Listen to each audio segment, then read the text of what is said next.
For the last couple of weeks, we've been talking about how Saint Benedict, the rules of Saint Benedict, help us to live in community, to grow in holiness through our family and through our communities.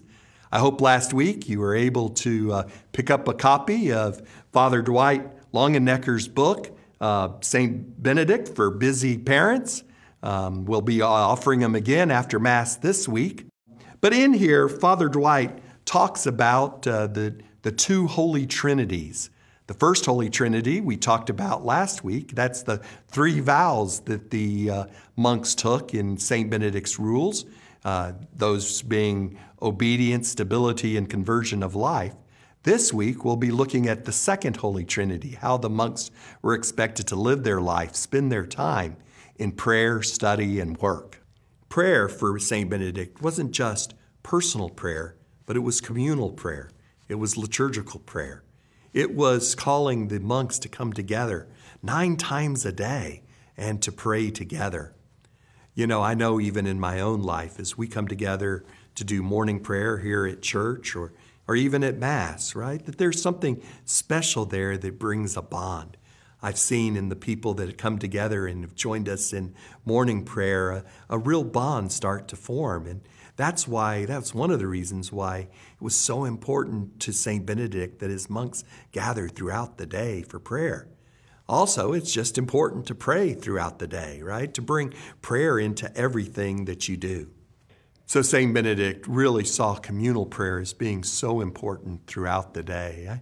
I can remember in my family that when I was young, we would gather together to pray the rosary each night. And you know, unfortunately, for some reason, we stopped that tradition, as I think a lot of Catholic households have stopped it. But it's important for us as Catholic families to gather together in prayer, to pray the rosary together, or to just stop and pray a couple of prayers together. So especially here over these next couple of weeks as we prepare for Christmas, as we enter into the Christmas season, it would be great if we could start a tradition within our families of gathering together in prayer, whether it's just a couple now or if it's a family with young children, to find something that you can just join together in prayer each day. So Archbishop Lori, the Supreme Chaplain of the Knights of Columbus, has written a prayer that families can pray together to join together in the joy of Christ. It's a consecration to the protection of the Holy Family. So I recommend that our families, throughout these next couple of weeks, just pray that prayer each night. A consecration prayer is a prayer where we consecrate ourselves to God, that we promise to do the will of God through the protection of Jesus and the intercessions of the saints, that they will help us in truly doing the will of God. Here, Archbishop Lori has given us this consecration prayer to consecrate ourselves to God through the Holy Family. We will pray this prayer after communion today, and we encourage you to take the prayer cards home and to pray them with your family each night over the next couple of weeks.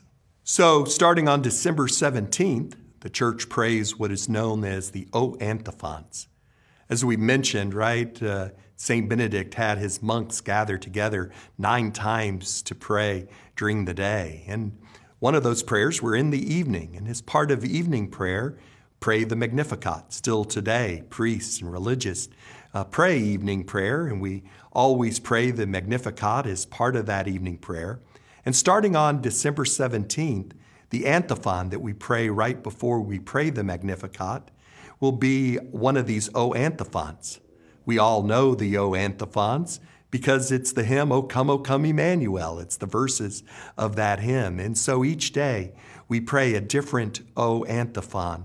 Those O Antiphons are the names that we know for the Messiah, that we know for the Emmanuel, that we know for the coming, that was throughout the Old Testament, preparing themselves for the coming of the Messiah.